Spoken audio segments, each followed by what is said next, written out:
You know what, baby? We're gonna start by giving a good hug. Baby. This is what, the eighth episode, bro?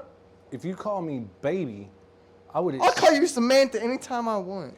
You didn't call me Samantha. You call me baby. And if you're Samantha gonna call is me baby, Samantha is Michael Jackson. Michael Jackson is Tony Robinson. Tony Robinson is Kendrick Lamar. Kendrick Lamar is Eminem, and Eminem is Eminem. Where'd you go, bitch? I had to turn off the air conditioning because my pussy's getting cold. Anyways, like if you was going to call me any names, but you call me baby first, and like I'd be a time traveling. I was referring. Baby. Listen, I'd be a time traveling baby, so I would like at one point be like, why the fuck? And if I knew you was letting me record it in a house that has stairs and my mama was gonna have me out her pussy, I'd be like, why the fuck didn't you push my mama down the stairs to prevent my life of hopelessness and despair? Because then you'd never meet the genius Nick Curry, and then the genius Nathan would never be able to create with the genius Nick Curry. But if we never and this show would never fucking happen, bro. But what's it matter if it never happened? Because then Nick Curry and Nathan and his friends couldn't become successful and do their own things. Who gives a fuck about success? Like, what's it matter in the John Roberts. John Roberts didn't do anything. Shia LaBeouf, fucking Tony Robinson. Dude, Shia LaBeouf just licked a few buttholes in his day. So did fucking Jamar. Jamar And who? you know what? He's got trills. Jamar who? Jamar Jones. Jamar Jones didn't do anything more than run 100 meters in like 25 seconds. It doesn't even matter. No one's going to care. Because once you like inbreed a bunch of fucking like... Dude, Big Mike Obama is not going to fucking play around when we start talking shit like this. Big Mike Obama? Dude, Big Mike Obama is going to come on this show and fucking split our shit. Obama's never going to fucking be on this show. Of course Obama's not, but yeah, Mike Obama will. We don't allow people of color on this show.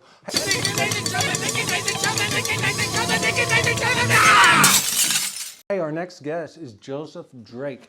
Why don't you come on in here, Joseph? Get up here, bro. Come on up, brother. Hey, like, what's going on, man? What up? How's it going? Living the dream, bro. So, Joseph, tell us your story, please. Where do you want me to start? Wherever you want. Like, look, me and Nick has a lot of respect for you. Yeah, I don't know if you watch this show. We don't really respect many people, but I respect you. I respect you a lot. So this is your time, man. Do what you want. Say what you want. Plug yourself how you want. Like, I love you. You gave me opportunities and shit. Like, yeah, like, do you remember when I was at Murray State and I text you and I was like, hey, dude, how do you get into the movie business? Do you remember what you said? I remember what you said. I remember exactly what you said. I don't remember. I smoked a lot of pot back then. So. Yeah, well, you also probably had a lot like I do today, sir. Like, you probably had a lot of people asking you shit, too, and you're just like, oh, my God, I'm just tired of all these little thirsty bitches like coming You're a very talented individual, man. Yeah. Appreciate it, man. Yeah. Appreciate it. But no, so when I text you, because I was referred to you by Big Biting Pig Production to reach out to you, they was like, Joseph does a lot of things, because they didn't want to teach me shit. So I asked you, and you was like, well, you have to just find all these independent projects and work on them and work your way up and all this stuff. And I was like, bet. And I started making shit. So, like, yeah, you was a big fucking influence on my life, like more than you probably even fucking know, dude. Man, that's a really nice compliment. I appreciate that. I really do. I'm glad you take it as a compliment. Mm-hmm. I mean, that's what I was trying to give it as, but sometimes when I talk, people get pissed off. Man, I'm really curious about this movie that came out tonight, man. Okay, so yeah, we just premiered a movie tonight. We've been working on this movie for, I guess, 3 years or so now. 3 years? Yeah. We Hell started yeah. fall of 2021. Wow. Yeah. Fuck, dude. I remember. That's fucking awesome. Yeah. I was telling everybody that it was shot last year and it came out this year. Like, has it been that fucking long? I didn't realize it had been so long. We had planned on premiering it last year, but it was lacking on one story, and it just took us a little bit longer. So we kind of took some breaks in between. It didn't take us 3 years to film it. It was in just segments. Yeah. Fuck, dude. That's what's That's what's awesome about the behind the scenes shit about movies and stuff. Like, people don't understand that there's like sometimes a 5 year and sometimes a 10-year turnaround. Oh, yeah. Sometimes there's a 25-year turnaround depending on like how much shit is like licensed by certain people and shit and stuff. And Yeah. like, dude, I did not realize. The scenes I was in, was that even last year? That was last year. Yes. Okay. Yes. All right, because I'm getting like drunk Alzheimer's as I get older and shit. And like, so I just want to make sure that my memory doesn't fail me yet. I don't even know if I remember tonight. Man, I really want to watch this movie. Like, what could I watch this movie on eventually? Eventually, I'm not. We're gonna put it on some streaming platforms. We'd like to put it in some film festivals and stuff. I think first, and give it a little bit more worth than just throwing it straight out. I guess. Do you know what film festivals you might want to put in? That I'm not sure. I've not gotten that far yet. I need to get on like Film Freeway and see kind of what's available. I would have liked to got it in the Fright Night Film Fest this year, but we just wasn't quite ready for it yet. Okay. So tonight, were you happy with the turnout? I was very pleased with the turnout. We packed 2 showings. That's great. I think what I really liked about tonight was sitting in there and listening to people's reactions as the movie played and them giggle or gasp or. So yeah. can you That's good. like can you expand on that a little bit and tell about some scenes that you notice the audience reacting to, or would you rather like people just watch it? I'm trying to think particularly. Is there what anything scene. that stood out, like any scene that stood out? Well, we have. There's one story that revolves around a babysitter and her friend, and they had some phone conversations, and some of the things that they talked about between their phone conversations make people giggle. I think the babysitter's friend especially was this character that I created, and the girl that I cast for the part, I would never imagined her actually doing that part as great as she did, and she just made this character way more than I ever thought she would be. So yeah, That's awesome, man. Yeah. Hell yeah. Well, I'd love to watch it eventually, man.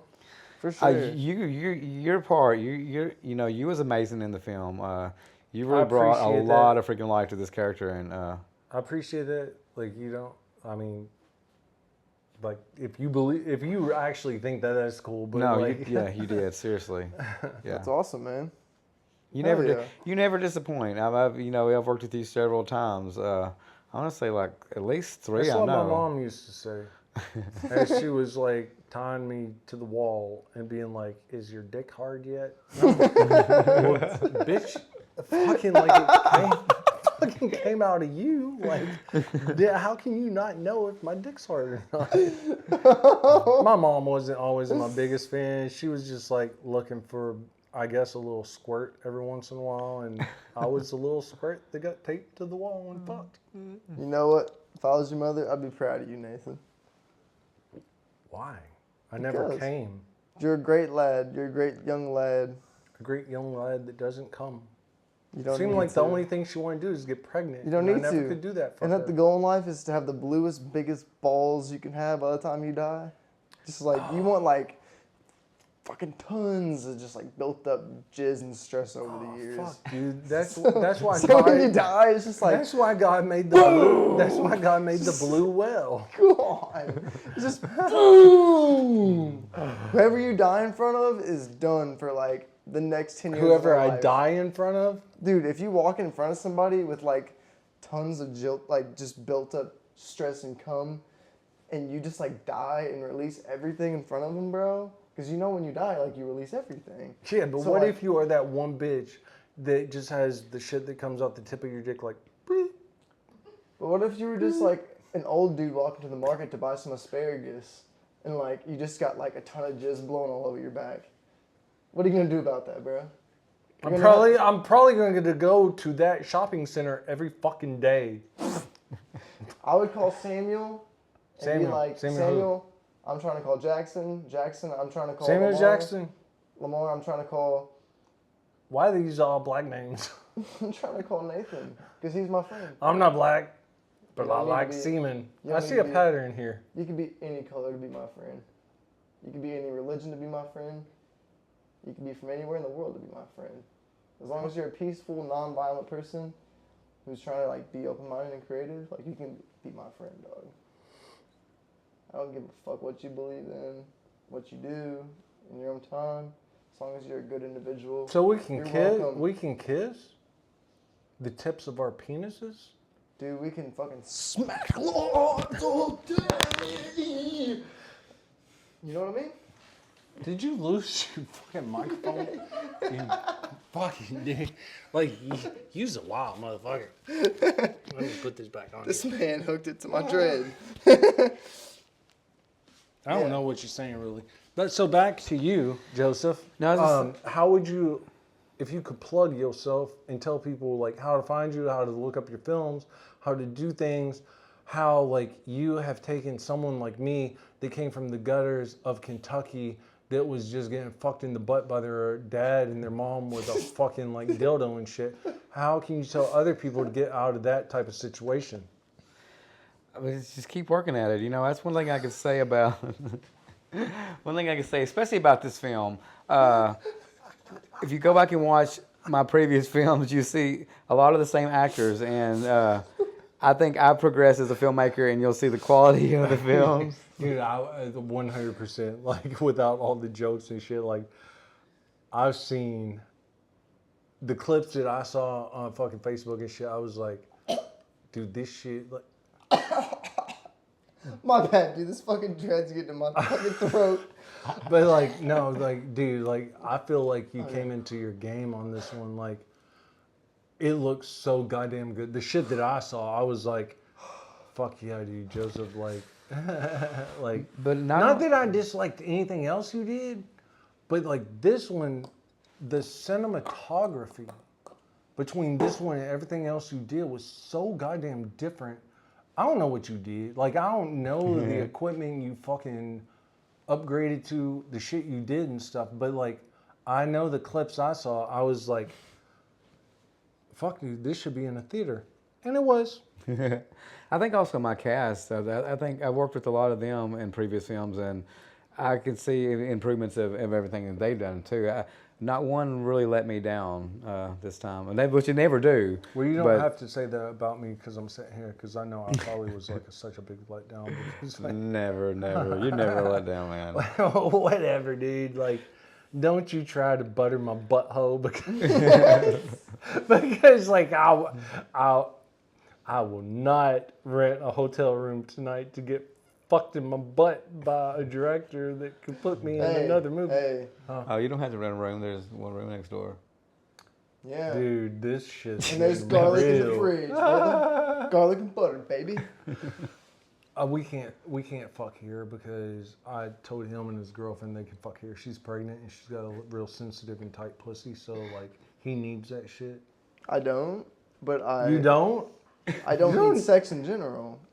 Like, sex is like, I enjoy it with my girlfriend, but like I don't kiss and tell, and I love my girlfriend and I respect her. I'm not Dude, gonna, you sound like a dumb fucker right now. I bet I do, because I am a dumb fucker. Dude, you love fucking your girlfriend.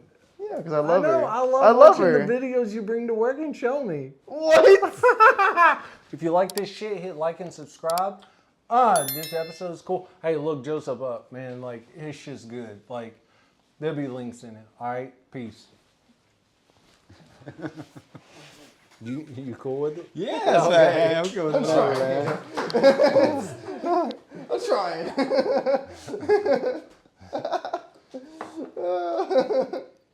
Are you cool with it? Like, That's what I'm saying. it seems like I have to, like, I'm trying. for some reason, it seems like I have to ask you if she's cool anymore.